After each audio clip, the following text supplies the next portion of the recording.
நம்முடைய நிகழ்ச்சிகளை தொடர்ந்து பாருங்கள், சப்ஸ்கிரைப் செய்து பாருங்கள். இன்றைக்கு தமிழக அரசியல் வெவ்வேறு கோணத்துல வெவ்வேறு திசையில டிராவல் பண்ணிட்டு இருக்கு. ஒரு ஒரு மாதிரியா ஒரே மாதிரியான ஒரு நேர்கோட்டுல சென்று கொண்டிருந்த இந்த தமிழக அரசியல் ரெண்டு இரு துருவங்களா இருந்தது. அது எல்லாருமே சொல்ற மாதிரி அதிமுக, திமுக, காங்கிரஸ், பாஜக அந்த மாதிரி ஒரு ஒரு செட்டு. அதிமுகவும் பிஜேபி, இந்த பக்கம் காங்கிரசும் திமுக அப்படின்னு சொல்லிட்டு ஒரு இரு துருவமா சென்று கொண்டிருந்த இந்த அரசியல் இன்னைக்கு தாவேகா அப்படின்ற ஒரு கட்சியோட வருகையால ஒரு சின்ன பின்னமாகி தமிழ்நாட்டோட அரசியல் ஒரு எப்படின்னு சொல்ல முடியாத அளவுக்கு கண்ட கண்ட திசையில் டிராவல் பண்ணிட்டு இருக்கு. இன்னைக்கு இங்க இருக்கிறவங்க நாளைக்கு இருப்பாங்களான்னு தெரியாது, நாளைக்கு அங்க இருக்கிறவங்க அங்க இருப்பாங்களான்னு தெரியாது, அங்க இருக்கிறவங்க இங்க வரலாம், இங்க இருக்கிறவங்க அங்க போறலாம், இல்ல அந்த ரெண்டு பேரும் சேர்ந்து இவங்க புதுசா ஒரு மூணாவது ஆள்கிட்ட வரலாம். இப்ப புதுசா வந்த மூணாவது ஆள்ல இருக்கக்கூடிய அதுல இருக்கிற பல பேர் எங்க போவாங்க எங்க வருவாங்க அப்படின்னு சொல்லிட்டு இன்னைக்கு ஒரே குழப்பத்தோட ஒரு உச்சில இருக்குது இன்னையுடைய தமிழக அரசியல்.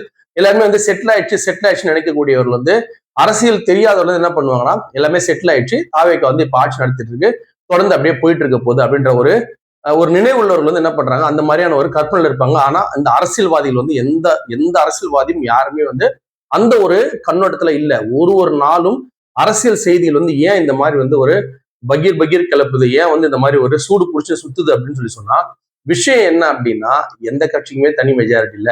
இதுதான் பெரிய பிரச்சனை. சரி, தனி மெஜாரிட்டியே சப்போஸ் கிடைச்சிட்டா கூட போதுமானா, இல்ல அதுவும் போதுமானது கிடையாது. எப்பயுமே தமிழக அரசியல் நீங்க பொறுத்து உற்று நோக்கி பார்த்தோம்ல, பழசுல இருந்து நீங்க வரலாறு எடுத்து பாத்தீங்க அப்படின்னா, அந்த பீப்புள் மேண்டேட் சொல்லுவாங்க. அது ரொம்ப தெளிவா இருக்கும். இப்போ அதிமுகவா இந்தப்பா மத்த பேரும் போடு, அதிமுக ஒரு 150 சீட்டை போடு, அதிமுக 5 வருஷம் உட்கார வை, நம்ம போய் நிம்மதியா வேலையை பார்ப்போம், அவன் என்ன பாலிசி போடுறான்னா பாலிசி போட்டு என்ன செய்யறாலும் செய்யட்டும், மக்கள் நல்லா இருந்தா பார்ப்போம், நல்லா 5 வருஷம் கழிச்சு மறுபடியும் ஆட்சியை மாத்திட்டு வேற ஒரு ஆட்சி ஃபுல்லா எதுவுமே போடுவோம். இப்படிதான் தமிழக அரசியல் டிராவல் பண்ணிட்டே இருந்தது. ஆனா இப்ப இந்த ஒரு புதிய மூன்றாவது கட்சியான தாவேக்கா என்ன பண்ணிடுச்சுன்னா, மொத்தமா போட்டு எல்லாருமே குழப்பி இப்ப தமிழக அரசியல் எங்க போகுதுன்னே தெரியல. அந்த மாதிரியான ஒரு சூழல் இருக்கு. ஏன்னா இந்த தாவேக்கா அரசியலுக்கு வந்ததே பெரிய விஷயம். அவங்க அதுல ஆட்சியை பிடிச்சது உலகத்துல ஒரு 8வது அதிசயம் மாதிரி ஒரு மிகப்பெரிய அதிசயமா. ஏன்னா அந்த கட்சிகளையும் அவ்வளவு பெரிய நம்பிக்கையில அந்த கடைசி 4-5 நாளுக்கு முன்னாடி வரைக்கும் அவ்வளவு பெரிய நம்பிக்கை தாவேக்கால திமுக, அதிமுக மக்கள் யார்ட்டுமே பெரும்பாலும் அந்த கடைசி 5 நாள்ல ஏற்பட்ட பல மாற்றங்கள் என்ன ஆயிடுச்சு. நீங்க சோசியல் மீடியா சொல்லலாம், இல்ல ஏகப்பட்ட அந்த இன்ஃபுளுசர் சொல்லலாம், இல்ல புது மாற்றம் வேணும் சொல்லி விஜய்க்கு வாக்களித்தார்கள், இல்ல விஜயோட ரசிகர்களுடைய ஒரு ஒரு ஒரு வீரியமான ஒரு பரப்புரையா இருக்கலாம், இல்ல இந்த குழந்தைகள் சொல்லிட்டு குழந்தைகளுடைய அந்த பரப்புரையா இருக்கலாம், எல்லாமே சேர்ந்து அது விஜய் சாருக்கு ஒரு பெரிய ஒரு அதை லக்குன்னு தான் சொல்லணும். நம்ம அதை நம்ம ஒத்துக்கிறோம். வெற்றி ஒரு ஏதோ ஒரு காரணத்துல வெற்றி வெற்றி தான் இருந்தா கூட அது அடைஞ்ச விதம் கொள்கையில சொல்லாம, கோட்பாட சொல்லாம, போராடாம, எதையுமே பண்ணாம அடைஞ்ச வெற்றி நம்ம இதை விட பெருசா வர்ணிக்க ஒண்ணும் கிடையாது. ஏன் இதை பத்தி இவ்வளவு பேசணும் அப்படின்னா, இதற்கு அப்படியே எதிர்மறையா இருந்த ஒரு மனிதன் யாருன்னா அவரு செந்தமிழன் சீமான் அவர்கள். உண்மையா கடந்த ஒரு 2010 நம்முடைய அந்த இனப்படுகொலை 2009 நடந்ததுக்கு அப்புறமா 2011 புரட்சி தலைவர் அம்மா வெற்றி பெறுவதற்காக ஒரு பக்கம் விஜய் சார் அணிலா ஒரு இடத்துல பாடுபட்டார். அவருடைய தந்தை எஸ்.ஏ. சந்திரசேகரே சொல்லியிருந்தார் 2011 காலகட்டங்கள்ல.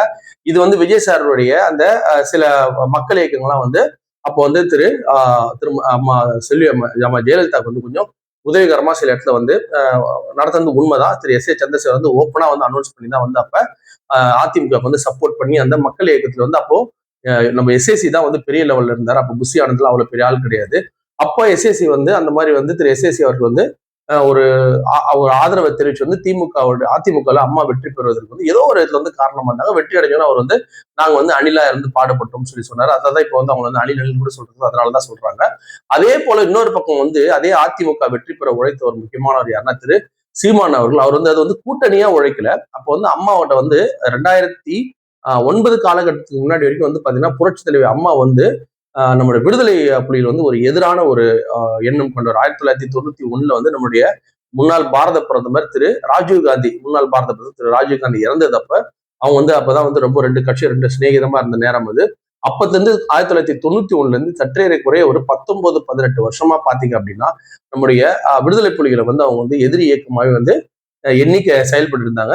1991 முன்னாடி வரைக்கும் பாத்தீங்கன்னா கிட்டத்தட்ட எம்ஜிஆர் காலத்துக்கு அப்புறம் கூட பாத்தீங்கன்னா சில காலங்கள் நம்ம புரட்சி அம்மா விடுதலை புலிகள் கொஞ்சம் உதவி பண்ணாங்க. ஆனா எம்ஜிஆர் அளவுக்கு யாருமே உதவி பண்ணலன்றது இந்த உலகம் அறிந்த விஷயம். இது ஒரு பக்கம் இருக்கட்டும்.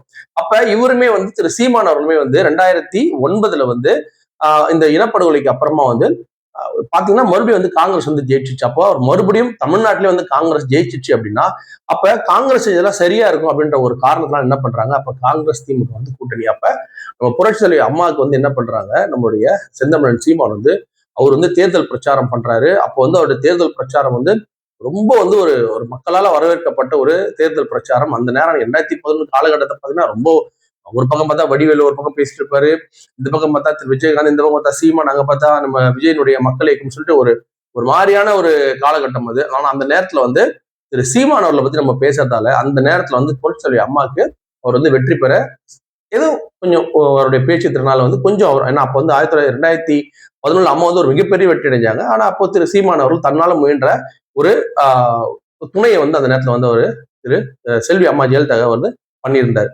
இது வந்து அவர் வந்து கூட்டணியில இருந்தாரு, இவர் பிஜேபிக்கு வந்து இவர் வந்து வாக்கு சேகரிச்சார் அப்படின்ற மாதிரி ஒரு கெட்ட பேரை வந்து அந்த நேரத்துல வந்து அது வந்து மும்பையில் நடந்த ஒரு விஷயத்துக்காக சொன்னாங்க. ஆனா இங்க வந்து அதிமுகவுக்கு வந்து உதவி செஞ்சார் அப்படின்னு சொல்லிட்டு என்ன பண்ணிட்டாங்க, ஒரு பெரிய ஒரு பொய் பிரச்சாரம் வந்து பண்ண ஆரம்பிச்சிட்டாங்க. இப்போ சமீபத்துல 2026 தேர்தல் ஒரு கூட்டணியே வச்சுக்காதவர் அவரு, அவ்வளவு சுத்தமானவர். அன்னைக்கே வந்து அம்மாவுக்கு வந்து அவர் வந்து ஆதரவு தெரிவிச்சார் தானே சொல்லி சொன்னாங்க. ஆனா அப்ப கூட அவர் என்ன சொன்னார் அப்படின்னா, அம்மா என்ன சொன்னாங்கன்னா, நம்ம ஈழத்துல வந்து நம்ம தனி ஈழம் கேட்போம் அப்படின்னு சொல்லி இவங்க வந்து கண்டிப்பா அதை வந்து அனௌன்ஸ் பண்ணாங்க. அந்த 2010 அனௌன்ஸ் பண்ணாங்க. அதனாலதான் வந்து திரு சீமான் அவர்கள் வந்து இந்த மாதிரி வந்து உதவியை நம்ம கண்டிப்பா நான் வந்து இது மாதிரி பண்றேன் அப்படின்னு சொல்லி பண்ணாங்க. 2014 வரைக்கும் கூட போய் சொல்லி அம்மா வந்து எப்படின்னா ஜெயிச்சு பாரத பிரதமர் ஆயிட்டு இருந்தாங்கன்னு வச்சுங்களேன். அது இங்க நம்பாம இப்போனா நம்பாமலாம் அன்ற காலத்துல நம்புற மாதிரி தான். ஏன்னா 2014 எல்லாம் பாத்தீங்கன்னா எந்த கட்சியுமே தனி மெஜாரிட்டி இருக்காது. இந்திய வகையில இருந்து எந்த கட்சியுமே தனி மெஜாரிட்டி இருக்காது. அப்ப அம்மா வந்து ஒரு 40 சீட்டு ஜெயிச்சாங்கன்னா அம்மா தான் வந்து ஒரு கிங் மேக்கரா இருப்பாங்க. ஒருவேளை எந்த கட்சியும் தனி மெஜாரிட்டி கிடைக்காம அப்படி இருந்திருந்தா கண்டிப்பா புரட்சி அம்மா தான் வந்து பாரத பிரதமர் ஆயிருந்தாங்க. அதிகமான வாய்ப்பு இருந்தது. தமிழக மக்கள் எதிர்பார்த்தாங்க. அப்ப ஒருவேளை அவங்க அந்த மாதிரி ஆயிட்டாங்கன்னா கண்டிப்பா இலங்கையில இருந்து தனி எழுத்துக்காக அம்மா போராடுவாங்கன்னு சொல்லிட்டு தான் அன்னைக்கு என்ன பண்ணாரு திரு சீமான் அவர்கள் வந்து அம்மாவுக்காக வந்து மேடைகள் வந்து பேசினார். இது வந்து வரலாற்று உண்மை, அது ஒரு பக்கம் இருக்கட்டும்.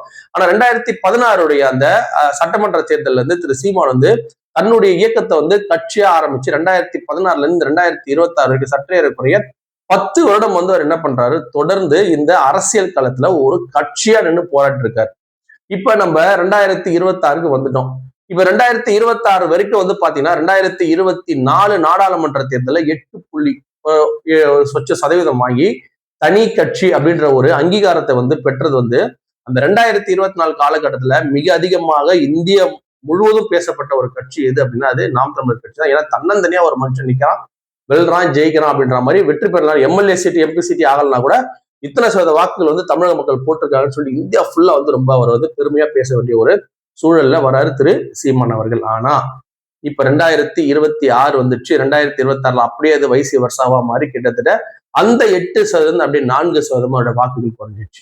இப்பதான் வந்து திரு சீமான் அவர்கள் வந்து வெறும் ஏறுமுகமா இருந்த திரு சீமான் அவர்கள் முறை இறங்கு முகமாயிட்டார். இப்ப இந்த இடைப்பட்ட நேரத்துல திரு விஜய் அவர்கள் வந்து 107 தொகுதியில வந்து வெற்றி பெற்று ஒரு தனி கட்சியா வந்து நம்ம ஆட்சி அமைச்சிட்டார். அப்ப திரு சீமானுக்கு வந்து மனசுல என்ன ஓடும் அப்படின்னா, ஒரு பக்கம் பாத்தீங்க அப்படின்னா தனி கட்சியா கிட்டத்தட்ட 10 வருஷமா போராடுறோம். ஆனா நம்மளால ஒரே ஒரு எம்எல்ஏ சீட் கூட ஜெயிக்க முடியல. ஆனா நடிகர் ஒருத்தர் வராரு, கிட்டத்தட்ட 2 வருஷத்துல ஒரு கட்சி ஆரம்பிச்சு 2 வருஷத்துல தேர்தலில் போட்டிட்டு 35% மக்கள் வந்து அவருக்கு வாக்களிக்கிறாங்க. வாக்களிச்சு அவரை முதல் மந்திரியா வந்து பதவியேற்க வைக்கிறாங்க. அப்படின்னும் போது அவரால் வந்து அதை எவ்வளவு சீக்கிரம் டைஜஸ்ட் பண்ண முடியும் அப்படின்றது வந்து நம்மளால ஃபைண்ட் அவுட் பண்ண முடியல. ஆனால் என்னை பொறுத்த வரைக்கும் திரு சீமான் அவருடைய மன உறுதி வந்து இன்று இருக்கும் தமிழக அரசியல்வாதிகளே வந்து மிக மன உறுதியானவர் வந்து திரு சீமான் அவர்கள். அவர் வந்து வாக்கு அரசியலுக்காக வந்து இந்த எலெக்ஷன் அவரு கண்டக்ட் பண்ணல. எப்படி ஒரு மக்கள் வந்து எப்படி திமுக அதிமுகவே வேணான்னு சொல்லிட்டு ஒரே வாட்டில ஒரு 35% மக்கள் வந்து எப்படி திரு விஜய்க்கு வாக்களித்தார்களோ அது போல தன்னுடைய வாழ்நாள்ல ஏதோ ஒரு நேரத்துல இந்த ஒருத்தன் கூவிக்கிட்டே இருக்கிறான், ஒருத்தன் கத்திட்டே இருக்கிறான், ஒரு தனியா ஒரு விஷயத்த சொல்லிட்டே இருக்கிறான்ற அந்த எண்ணம் வந்து கண்டிப்பா அந்த மக்கள் மனசுல பதியும் அப்படின்றது வந்து ரொம்ப தெளிவா நம்பக்கூடியவர் வந்து திரு சீமான் அவர்கள். திரு சீமான் அவர்கள் கூட்டணிக்கு போயிடுவாரா அப்படின்றதுதான் இப்போ ஒரு சில பேருடைய பேச்சா நடந்திருக்கு. சமூக வலைதளம் என்ன பேசுறாங்க அப்படின்னா, சில பேர் வந்து அம்பாசமுத்திரம் தொகுதியில வந்து திரு சீமான் அவர்கள் போட்டிடுவாரு, அதுக்கு வந்து திமுக அதிமுக 2 கட்சியும் வந்து அவருக்கு வந்து ஆதரவு தெரிவிக்கும் அப்படின்னு சொல்லி சொல்றாங்க. அது ஒரு நாளும் நடக்காது. இதை நீங்க வந்து 100% தெரிஞ்சுக்கலாம். நாம் தமிழர் கட்சியை பத்தி, அதாவது வந்து ஒரு கடைக்கோடி தொண்டன் கூட, நாம் தமிழர் கட்சியோட ஒரு கடைக்கோடி தொண்டன் கூட நீங்க நினைக்கலாம் இவர் 20 லட்சம் வாக்கு தானே வாங்கினாரு அப்படின்னு சொல்லிட்டு, நீங்க 20 லட்சம் வாக்குகள் இல்ல, அவருக்கு சற்றேறக்குறைய என்னை பொறுத்த வரைக்கும் 40 லட்சம் வாக்குகளாவது குறைஞ்சபட்சம் இருக்கும். அப்ப ஏன் அந்த 20 லட்சம் வாக்குகளா அது குறைஞ்சது அப்படின்னா, இந்த முறை வந்து நாம் தமிழர்ல இருக்கக்கூடிய பல பேர் கூட என்ன ஒரு எண்ணம் கொண்டு இருந்தாங்கன்னா, கண்டிப்பா இந்த வாட்டி திமுக அதிமுக அழிக்கணும் அப்படின்ற ஒரு எண்ணம் வந்து அந்த அந்த கட்சி அழிக்கணும், அந்த கட்சியை ஆட்சியில் அமைக்கக்கூடாது எண்ணம் கொண்ட பல பேர் என்ன பண்ணாங்கன்னா, விஜயினுடைய அந்த ஒரு அதிகமான அந்த மக்களுடைய ஒரு செல்வாக்கோட சேர்ந்து நம்மளை சேர்ந்து ஓட்டு பண்ணணும்னு சொன்னா கண்டிப்பா, ஏன்னா மாற்றத்தை விரும்ப ரொம்ப பேர் தான் வந்து திரு சீமான் அவர் வந்து வாக்களிக்கிறாங்க. சரி, இவரால இந்த வாட்டி சாதிக்க முடியாது, விஜயால சாதிக்கிறது ஒரு வாய்ப்பு இருக்கும். விஜய் அடுத்த முறை நிப்பாரா நிக்க மாட்டாரான்றது ரொம்ப பேருக்கு சந்தேகம். அடுத்த ஒருவேளை தோத்துட்டாரா கண்டிப்பா ஒரு ஆட்சி விட்டு போயிடுவாரு, கட்சியை கழிச்சிட்டு போயிடுவாரு. அடுத்த வரல 5 வருஷம் ஒரு கட்சி நிலைக்காது. அதனால இந்த முறை நம்ம வந்து ஒரு முறை வந்து நம்ம மாற்றி இவருக்கு வாக்களிச்சா திமுக அதிமுக ஒரு ஆட்சி விட்டு ஆகிற வழி இருக்கும் அப்படின்னு தான் பல பேர் வந்து நாம் தமிழர் கட்சியில இருக்கிற ஒரு சில, அதாவது அவருக்கு வாக்களிக்கக்கூடியவர், அவர் கட்சி மெம்பரை சொல்ல வாக்களிக்கூடியவர்கள் என்ன பண்ணாங்கன்னா, சரி இந்த ஒரு முறை மட்டும் விஜய்க்கு வாக்களிச்சு அவர் நிக்க வைப்போம் முதல்ல, அதுக்கப்புறமா வந்து திமுக அதிமுக மாற்றா இருக்கக்கூடிய திரு சீமானும் திரு விஜய் சேர்ந்தா கூட ஒன்னா இருக்கும். ஏன்னா சீமான் வந்து கண்டிப்பா இந்த முறை வந்து வெற்றி பெறுவார் அப்படின்னு சொல்லி யாருமே சொல்லல. ஆனா விஜய் வெற்றி பெறுவதான வாய்ப்புகள் இருக்குன்னு சொல்லி எல்லா ஊடகங்களும் சொன்னாங்க. ஒரு இடத்துல ஒரு 25% வாக்குகள் வரும் அப்படின்னு சொல்லி சொன்னாங்க. இறுதி நேரத்துல வந்து அந்த குழந்தைகள் எல்லாமே சேர்த்து போடுறதுல எனக்கு தெரிஞ்ச நாம் தமிழர் கட்சியோட வாக்குகள் வந்து குறைஞ்சதே தவிர, மற்றபடி நாம் தமிழர் கட்சி இன்றுமே வந்து பாத்தீங்கன்னா கிட்டத்தட்ட ஒரு 40 லட்சம் வாக்கு, அதாவது ஒரு 10% வாக்குகளாவது வந்து கண்டிப்பா நாம் தமிழர் கட்சிக்கு நிச்சயமாக இருக்கும். அது இது ஒரு அதாவது ஒரு அலைன்றவாங்களா, அந்த அலையில வந்து அப்பா புள்ள அம்மா என்னென்னமோ ஒரு கான்செப்டால வந்து, ஏன்னா அவங்க சொல்றது அந்த பிள்ளைங்க கேட்கலாம் சில பேர் வந்து வாக்களிச்சுக்கிறாங்க. அந்த வகையில வந்து திமுக இருந்து ஒரு 3-4%, சீமான்ல இருந்து ஒரு 3% போயிருக்கிறதுக்கு வாய்ப்பு இருக்கு. பட் இது வந்து நிரந்தரமான ஒரு வாக்கெல்லாம் நம்மளால கண்டுபிடிக்க முடியும். ஆனா திரு சீமான் அவர்கள் வந்து நிச்சயமாக வந்து ஒரு 10% வாக்குகளாவது வந்து இந்த முறையே வந்திருக்க வேண்டியது. இந்த ஒரு காலத்துல எப்படி வந்து திமுக வாக்குகள் எப்படி அதிமுக வாக்குகள் எல்லாம் குறைஞ்சதோ அதே மாதிரிதான் திரு சீமான் அவரோட வாக்குகள் வந்து குறைஞ்சது. அந்த நேரத்துல ஒரே அந்த மூளை செலவை பண்ணி பண்ணி பண்ணி யாருமே வேற எங்கேயுமே போக முடியாத மாதிரி ஒரே டைட் பண்ணி அந்த நேரத்துல இருந்து தாவேக்கா கட்சி ஓட்டு வாங்கியது. இதை வைத்து திரு சீமான் அவர்கள் கூட்டணிக்கு போவாரா அப்படின்றது மட்டும்தான் இப்ப $1,000,000 கொஸ்டின். என்னை பொறுத்த வரைக்கும் 100% வந்து சீமான் வந்து எக்காரத்தை கொண்டும் திரு செந்தமிழன் சீமான் எக்காரத்தை கொண்டு எதற்காகவும் தன்னுடைய லட்சியங்களை விட்டுக் கொடுக்கக்கூடியவர் அல்ல. அவர் 100 தடவை சொல்லிக்கிறாரு, 1-2 சீட்டுக்காக என்னோட கட்சி பிள்ளைகளை எங்கேயும் அடமான வைக்க மாட்டேன் 100 தடவை சொல்லிக்கிறாரு. அவருடைய பெருமையை அவர் தனியா நிக்கிறதா. மீண்டும் இந்த மாதிரி இந்த ஒரு கூட்டணி கட்சி வந்து எவ்வளவு அசிங்கப்பட்டு அவமானப்படுறாங்க. ஒரு கட்சியிலையும் இப்ப இவர் வந்து தாவேக்காவை நீங்க பெருமையா பேசுறதுக்கு ஒண்ணுமே இல்லை என்ன பொறுத்தவரைக்கும். ஏன்னா அவர் தனியார் வரைக்கும் மரியாதையா இருந்தாரு. இப்ப வந்தோடனே அவரு விடுதலை சிறுத்தைகள், கம்யூனிஸ்ட், இந்திய கம்யூனிஸ்ட், காங்கிரஸ் எல்லாம் வந்ததுக்கு அப்புறமா இவங்களை வச்சு வந்து எதிர்கட்சிகள் எவ்வளவு ஒரு கேள்வி கேட்கிறாங்க பாருங்க. இந்த மாதிரி வந்து எங்களால வெற்றி அடைஞ்சு வச்சு நீங்க என்ன சந்தோஷம் அடைய விரும்புறீங்கன்ற மாதிரி பல கேள்விகள் வருது. சோ இந்த மாதிரி எந்த விதமான ஒரு இதுவும் இல்லாமல் ஒரு தனி கட்சியாக பெற்றது வெறும் 20 லட்சம் வாக்குகள். ஆனால் அந்த கட்சியில இருந்து யாருமே பாத்தீங்கன்னா நான் அங்க போயிடும் நான் இங்க சும்மா பேச்சு கூட பேச மாட்டாங்க. அந்த அளவுக்கு ஒரு கொள்கை பிடிப்பு பிடித்த இந்த நாம் தமிழர் கட்சி வந்து எக்காரத்தை கொண்டு எதற்காக கூட்டணி செல்லாது அப்படின்றது நீங்க 100% நம்பலாம். அது அம்பாசமுத்திரம் தொகுதியா இருந்தாலும் சரி, அல்லது மதுராந்தகம் தொகுதியா இருந்தாலும் சரி, அல்லது நம்முடைய பெருந்துறை தொகுதியா இருந்தாலும் சரி, விராலிமலை தொகுதியா இருந்தாலும் எல்லா தொகுதியிலும் கண்டிப்பாக நாம் தமிழர் தனித்து போட்டியிடும். இடைத்தேர்தல்ல வெற்றி பெறுவது தோல்வி அடைவது முக்கியம் அல்ல, கலந்து கொள்வது முக்கியம். அதில் முழு முயற்சியாக 100% முயற்சி செய்வது முக்கியம். ஒருவேளை மக்கள் நிச்சயமாக ஏதோ ஒரு காரணத்துக்காக மக்கள் மனசுல இல்லை இந்த முறை நம்ம இவருக்கு ஓட்டு போடுவோம், இந்த முறை வந்து இதுல நம்முடைய அம்பாசமுத்திரம் தொகுதியில் வந்து திரு சீமான் அவர்கள் நிற்பதாக பேச்சுகள் அடிப்படுகிறது. நின்றால் உண்மையை நான் ரொம்ப சந்தோஷப்படுவேன். ஏன்னா மீண்டும் ஒரு முறை ஒரு வாய்ப்பு வந்து திரு சீமான் மட்டும் சட்டமன்றத்துக்கு போயிட்டார் அப்படின்னா இன்று இருக்கக்கூடிய திமுக அதிமுக நம்முடைய தாவேக்கால இந்த 3 கட்சியில 300 கட்சி இருந்தாலும் ஒரு மனிதன் எந்த விதமான துண்டு சிட்டும் இல்லாம எந்த விதமான ஒரு இதுவும் இல்லாம சொந்தமா தன்னுடைய மூளையை மட்டும் வைத்து தன்னுடைய மக்களை நம்பி ஒரு மனிதன் வந்து ஆட்சிக்கு வருவதெல்லாம் அப்புறம் ஒரே ஒரு முறை ஒருவரை வந்து அந்த எம்எல்ஏ வாக்க வேண்டும் என்று தமிழக மக்கள் விரும்ப வேண்டும். இந்த மாதிரி அவர் வந்து யாரையும் இப்ப மக்கள் பார்த்தீங்கன்னா திடீர்னு பார்த்தா பாட்டாளி மக்கள் கட்சி மேல ரொம்ப வெறுப்பு இருக்கும், ஆனா அங்க ஒரு எம்எல்ஏ வராங்க. விடுதலை சிறுத்தை மேல ஒரு வெறுப்பு இருக்கும், ஆனா ஒரு எம்எல்ஏ வராங்க. பிஜேபி மேல அவ்வளவு வெறுப்பு இருக்கும், ஆனா ஒரு எம்எல்ஏ வராங்க. அது போல நாம் தமிழர் கட்சியுடைய திரு சீமான் அவர்கள் எம்எல்ஏ ஆயிட்டு உள்ள போனார்னா சட்டமன்றம் எப்படி இருக்க வேண்டும் அப்படின்றத வந்து இந்த தமிழக மக்களுக்கு ஒரு உதாரணமா காட்டக்கூடிய ஒரு வேலையை வந்து திரு சீமான் செய்வார்ல எந்த விதமான மாற்று கருத்து முடியாது. வெற்றி தோல்விகள் வந்து நாம் தமிழருக்கு ரொம்ப சாதாரணமான விஷயமானா இந்த தோல்வி வந்து ஏன் அவங்களை பாதிக்குது அப்படின்னா இந்த மக்கள் வந்து மீண்டும் மீண்டும் வந்து சினிமா மோகத்திலேயே சுத்துறாங்களே அப்படின்றதுதான் ஒரு பார்வையா இருக்கு. இப்ப அந்த அமைச்சர்கள் செய்யற கூத்தெல்லாம் நீங்க பாத்தீங்கன்னா உங்களுக்கு தெரியும். அமைச்சர்கள் அவங்க பேசுற பேச்சுக்கள் அதே மாதிரி நம்மளுடைய அதே மாதிரிதான் இதே திமுக அதிமுக மாதிரி தான் அடிச்சுக்கிட்டு திரு விஜய் செய்யக்கூடிய அந்த செய்கையில் அந்த சட்டமன்றத்துக்கு உண்டான ஒரு மரபை மீறி அதுக்கு உண்டான ஒரு மதிப்பை மீறி பண்றதெல்லாம் பார்க்கும்போது மக்களுக்கு இதெல்லாம் ஒரு இடத்துல ஒரு வெறுப்பு கண்டிப்பா வரணும். வெறும் நம்ம கவர்ச்சி மட்டுமே பார்த்து பலகாலம் ஓட்ட முடியாது அப்படின்றது வந்து நான் இன்னும் நம்புறேன். தமிழக மக்கள் ஏமாற்றப்பட்டிருக்கிறார்கள். அதுல ரொம்ப பேர் வந்து தெரிஞ்சே ஏமாந்தும் இருக்கிறார்கள். இருந்தால் கூட தமிழக மக்கள் விஜய் போன்ற ஒரு தலைவரை ஏற்பதை என்னை போன்ற ஆட்களால் ஏற்றுக்கொள்ள முடியவில்லை. ஒரு வைராகியமும் கொள்கையும் கோட்பாடும் கொண்ட திரு சீமான் போன்ற ஆட்களை தேர்ந்தெடுப்பதில் வந்து நீங்க ரொம்ப மும்முரம் காட்டணும். அது இந்த அம்பாசமுத்திரம் தொகுதியில ஒருவேளை சீமான் போட்டிட்டால் நிச்சயமாக வெற்றி பெற வைப்பார்னு நம்புறோம். அவர் எக்காரணத்தை கொண்டு எதற்காகவும் எந்த கட்சி கூட்டணி வைக்க மாட்டார். மற்றவர்கள் வேணா அவருக்காக விட்டு விடுவார். ஆனால் அதை அவர் அதை ஏற்றுக்கொள்வது தயங்குவார். எனவே கூட்டணி அப்படின்ற பேச்சு வந்து நாம் தமிழர் கட்சிக்கு இருப்பதற்கான வாய்ப்புகள் சுத்தமாக இல்லை.